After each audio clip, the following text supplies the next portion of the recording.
সামিয়া তুমি স্বীকার করো, তোমরা কয়দিন আগেও বলছো তোমরা হত্যা করো নাই, এগুলো সব মিথ্যে কথা। সালমান শাহ আত্মহত্যা করেছে, তাকে এই অপবাদটা দিও না। ইশতিয়াককে বলতে চাই উনি কিন্তু কালনাগিনীকে নিয়ে বসবাস করতেছে এবং সুপরিকল্পিতভাবে যে হত্যা করা হয়েছে, তাকে এখানে অর্গানাইজেশন ইনজেকশন পাওয়া গেছে, সবই আছে। তারপর আমরা সেই রাস্তায় না যাই। আমাদের আন্দোলন মানববন্ধন চলবে 64টা জেলায় চলবে। আমরা 29 বছর অপেক্ষা করেছিলাম এই মামলার মানে হত্যা মামলার রায়ের জন্য।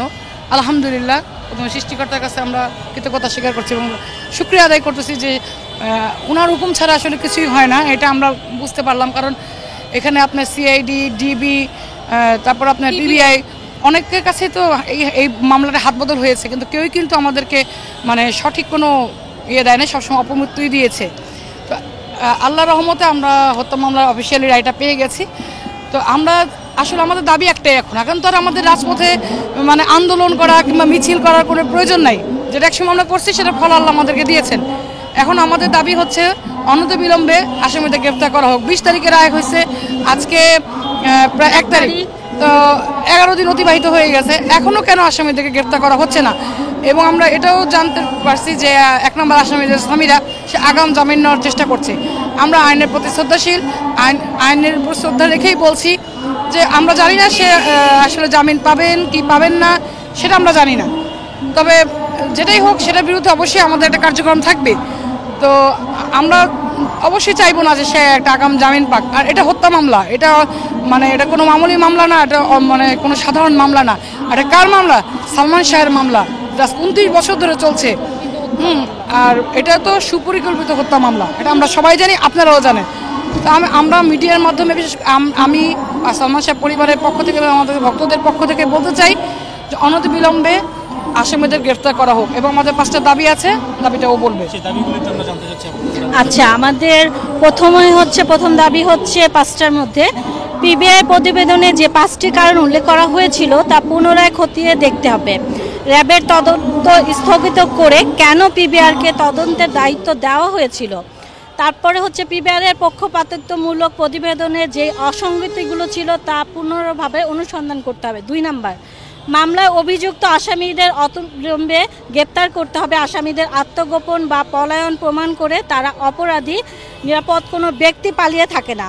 মহামান্য হাইকোর্টের কাছে ভক্তবৃন্দের বিনীত আবেদন থাকছে যে পালিয়ে থাকা আসামিরা যেন আগাম জামিন না পায়, তাহলে আইন প্রশ্নবিদ্ধ হবে। ন্যায় বিচারের স্বার্থে আসামিদের আগাম জামিন দেওয়া থেকে বিরত থাকতে হবে। 3, আসামিদের অদৃশ্য পেশি শক্তির প্রভাবে 29টি বছর ধরে মামলাটি মিথ্যার মোড়কে আটকে ছিল, যা একটি দীর্ঘ সময়।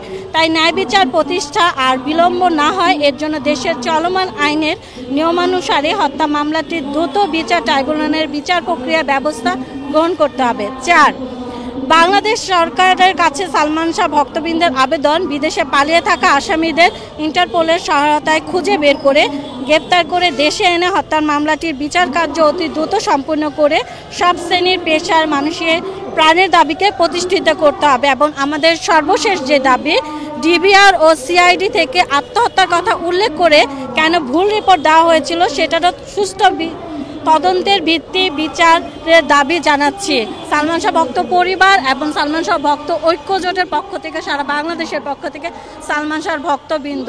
এবং আমরা চাই সামিরা যে ওনার হাজব্যান্ড 3য় নাম্বার ইশতিয়াককে দিয়ে জামিনের আবেদন করে আদালতে পাঠিয়েছিল, সে জামিনটা যেন নামঞ্জুর করা হয় এবং গ্রেপ্তার করে ডন সহ যে 11 জন আসামি আছে তাদের যারা বাংলাদেশে অবস্থান করছে তাদেরকে ধরে এনে জিজ্ঞাসাবাদ করা হয়। নিশ্চয়ই কোনো কারণ আছে, না হলে এত বছর ধরে সালমান শাহর ভক্তরা, সালমান শাহর পরিবার কেন এইটাকে হত্যা মামলা। আর আমার মনে হয় এত প্রমাণ, আমরা কিন্তু পিছনে যাচ্ছি না, আর আমরা কোনো নতুন করে কোনো তথ্য দিচ্ছি না। আমাদের নতুন একটাই তথ্য, সামিরা 3য় বিয়ে করেছে এবং উনি সামনে আরও বিয়ে করবে, এটা আমরা সালমান শাহর ভক্তরা বলে গেলাম। উনি যখনই ওনার স্বার্থ শেষ হয়ে যাবে ইশতিয়াককে দিয়ে, তখনই উনি ছেড়ে দিবেন।